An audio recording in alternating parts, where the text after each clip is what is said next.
আপনাদেরকে বলে দেই, আজকে রাজনৈতিক দল হিসেবে বিএনপির কথা আমরা সবচেয়ে বেশি বলবো। বিএনপির এত কিসের দায়? বিএনপির দায় কয়েক কারণে। নাম্বার ওয়ান, ফ্যাসিবাদ বিরোধী আন্দোলনের সর্ববৃহৎ রাজনৈতিক দল বিএনপি। এই বিএনপির প্রতিষ্ঠাতা জিয়াউর রহমান দিল্লির বিরুদ্ধে যাবার কারণেই তাকে শহীদ হতে হয়েছে। এই বিএনপির প্রাণভ্রমরা বেগম খালেদা জিয়া মনমোহন সিংয়ের সাথে বিএনপির ডাকা হরতালের মধ্যে মনমোহন সিংকে যখন ঢাকা এসেছিল নেগোশিয়েট করার জন্য, বেগম জিয়াকে বললো আপনি সোনারগাঁয়ে আসেন, তিনি বলেছেন আমি হরতাল ডেকেছি, হরতালের মধ্যে আমি গাড়ি বের করতে পারবো না। এটা দিল্লি থ্রেট হিসেবে নিল। বিএনপির বন্ধুরা আপনাদের মনে নাই, মনে করিয়ে দেই, বেগম জিয়া হরতাল ডেকেছেন, সেই সময় মনমোহন সিং এসেছে এবং বেগম খালেদা জিয়া বলেছেন হরতালের মধ্যে আমি গাড়ি বের করবো না, এবং না করার কারণে এই যে তাদের ক্ষোভ, তার চূড়ান্ত ক্ষোভ হিসাবে বেগম জিয়াকে শুধু জেল খাটতে হয় নাই, তার হাতটা পর্যন্ত বাঁকা হয়ে গেছে। জিয়ার বিএনপি, খালেদা জিয়ার বিএনপি, এই বিএনপির প্রতি বাংলাদেশের স্বাধীনতা সার্বভৌমত্বের দায়ও বেশি, সুতরাং তাদের প্রতি আমাদের কথাও বেশি।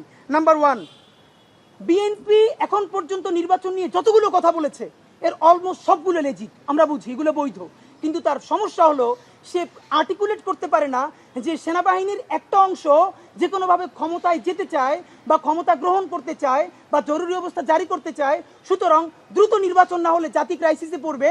এই কথা সে বললে সেনাবাহিনী তার সাথে থাকবে না, এই জন্য সে এটা বলতে পারে না।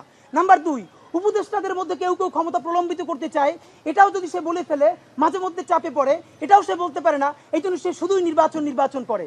তো নির্বাচন করাটা তো সমস্যা না। বিএনপির প্রতি আমাদের প্রথম আক্ষেপ হলো আপনারা কেন জুলাইয়ের রাজনীতিটা করলেন না বলেন? আপনাদেরই তো উচিত ছিল জুলাইয়ের রাজনীতি করা। এনসিপিকে আমরা পরে ধরবো। আপনারা যতবার নির্বাচনের কথা বলেছেন আমরা প্রত্যাশা করেছি আপনারা প্রতিবার আগে বলবেন বিচার করতে হবে, সংস্কার করতে হবে, নির্বাচন দিতে হবে। দেখেন আজকে আমরা যারা বিএনপি করি না কিন্তু শহীদ জিয়াকে ভালোবাসি, তারাও তো বিএনপির পক্ষে দাঁড়াতে পারছি না। কি তারা সংস্কার এবং বিচারের কথা না বলে শুধুই নির্বাচনের কথা বলছে, আমরা তার পক্ষে কিভাবে দাঁড়াবো? সুতরাং বিএনপির উচিত ছিল এই জুলাইয়ের সমস্ত আন্দোলনের স্টেক নেওয়া। তার কথা বলা উচিত ছিল যে অতি দ্রুত জুলাই ঘোষণাপত্র দিতে হবে। এই যে বিএনপি যমুনার সামনে অবরোধ করলো, শাহবাগ অবরোধ করলো, এই অবরোধে আমরা অংশ নিতে পারতাম। আজকে বিএনপি বলুক জুলাই ঘোষণাপত্রের জন্য ঢাকাকে অচল করে দেওয়া হবে, দেখেন আমরা লাখ লাখ মানুষ অংশগ্রহণ করব। বিএনপি জুলাই ঘোষণাপত্র নিয়ে অবরোধ করছে না, বিএনপি সংস্কার নিয়ে অবরোধ করছে না, বিএনপি বিচার নিয়ে অবরোধ করছে না। যখন সে শুধুই নির্বাচন নিয়ে কথা বলবে তখন তো আমরা এটাকে ফিল করি দিল্লির ছকে সে পা দিয়েছে এবং তাকে দিতে হয়েছে। প্রশ্ন হলো বিএনপি এটা বোঝা সত্ত্বেও সে কেন এটা বলে? কারণ দুইটা, তার দুটো দগদগে স্মৃতি আছে। বিএনপির প্রথম দগদগে স্মৃতি তার ১/১১ স্মৃতি। সে ২০০৬-এর পর সেনাবাহিনীর কথা মতো চলে নাই, সেনাবাহিনীর বিরুদ্ধে কথা বলেছে এবং সেই সেনাবাহিনী 111 করে বিএনপিকে মাইনাস করে আওয়ামী লীগকে শুধু ক্ষমতায় আনে নাই, বাংলাদেশকে ধ্বংস করে ফেলেছে। সুতরাং এবার বিএনপি সেনাবাহিনীর বিরুদ্ধে যেতে চায় না কোনোভাবে। সব জানে সেনাবাহিনী কি করবে, কিন্তু সে যেতে চায় না কারণ তার দগদগে স্মৃতি আছে ১/১১। নাম্বার দুই, আজকে যদি বিএনপি বলে যে না আমরা জনগণের পক্ষে থাকবো, সেনাবাহিনীর পক্ষে যাব না, তাহলে এনসিপি যদি কালকে গিয়ে সেনাবাহিনীর ফাঁদে পা দেয়, থেকে শিখরে যদি পরশু জামাত ইসলামী গিয়ে পা দেয়, তো কেউ না কেউ সেনাবাহিনীর সুবিধাটা তো নেবে। তাহলে বিএনপি কেন এই চান্স মিস করবে, সেই ঝুঁকিটা নিবে? এইটা বিএনপির পক্ষে আমরা বলছি। কিন্তু মূল সমস্যা হলো বিএনপি আর একটা কথা বলছে, ছাত্রদের পদত্যাগ করানো। আপনারা জানেন এই যে ছাত্র উপদেষ্টা দুইজন, এদের ব্যাপারে আপনাদের সামনেই আমরা অসংখ্যবার সমালোচনা করেছি না? তাদেরকে পদত্যাগ করতে বলেছি না? জুলাইয়ের ছাত্র মানেই শুধু এনসিপির দুইজন ছাত্র না, ছাত্র মানে ছাত্র দলও। জুলাইয়ের ছাত্র মানে ছাত্র শিবিরও। জুলাইয়ের ছাত্র মানে বাংলাদেশের আপামর ছাত্র জনতা। এনসিপি এটাকে কুক্ষিগত করেছে। কিন্তু একটা কথা আপনাদেরকে বলি, বিএনপি যে বলছে এই দুইজন এনসিপির প্রতিনিধি, আমরা জানি মাহফুজ আলম এবং আসিফ মাহমুদ, এই দুজনের কিন্তু অফিসিয়ালি এনসিপির এখনো কোনো কানেকশন নাই।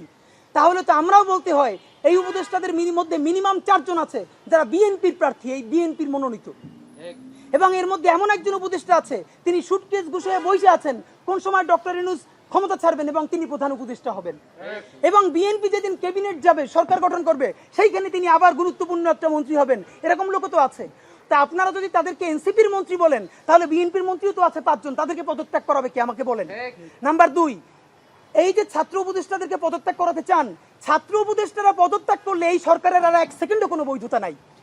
এই সরকারের একমাত্র বৈধতা তাদের সাথে ছাত্ররা আছে।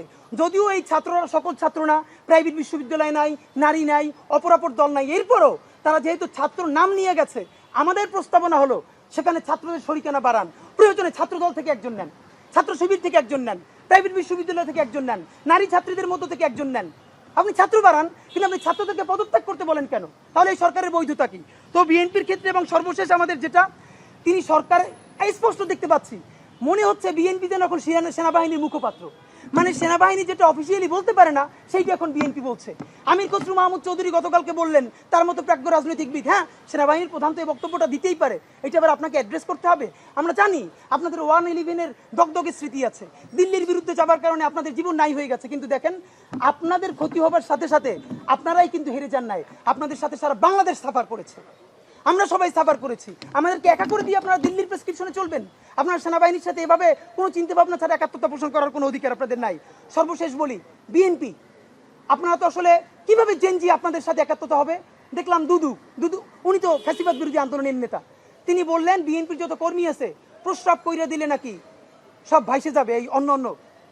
আপনাকে বিনীত অনুরোধ করি, গত 16 বছর আপনার প্রস্রাব করতে নিষেধ করছে কেডা? মানে গত 16 বছর আপনি প্রস্রাব করেন নাই কেন? আল্লাহর রাস্তায় বলেন। মানে আবারও বিএনপিকে বলে, জামাত ইসলামী বলে মুরব্বীদের মুখে টেপ মারেন, পিছনে বসাই রাখেন। এই আন্দোলনে যত শহীদ হয়েছে, যত যোদ্ধা, তাদের গ্রুপ, এইজ গ্রুপ 21 থেকে 35, বিএনপি জামাত ইসলামী সকলে আপনারা তরুণদেরকে সামনে আনেন। এই মুরব্বীদের কি কথা বলে দেখেন, বলে প্রস্রাব করলে ভেসে যাবে। এটা আওয়ামী লীগ তো বললে আমরা জিব্বে ছেড়ে ফেলতাম, এখন তো আওয়ামী লীগের চেয়ে উনি কি কথা বললো। তা আপনার একটা কথা বলি, এত প্রস্রাব যখন পেটে নিয়ে 16 বছর রয়েছেন, 28 অক্টোবর 2023 পল্টনের সামনে যখন সমাবেশ হয়েছে, গ্রেনেড মারতে পারে নাই, তার আগে বুড়া নেতৃবৃন্দ মুহুর্মুহু কইরে পালাইলেন। আমরা বিএনপির কর্মী না, তবু 1 ঘন্টা সেখানে স্টেজের সামনে দাঁড়াইছিলাম, কোন একজন মাঝারি মানের নেতাও আসে কিনা আমরা প্রতিরোধ গড়ে তুলবো, একজনও পারেন নাই। যত লাখ লোক আসছে, প্রস্রাব করলে তো আওয়ামী লীগ ভাইসে যাবে, তখন প্রস্রাব চাইবে কোথায় রাখছেন? মাথায় উঠেই রাখছেন? ফাইজলামি কথাবার্তা বলেন।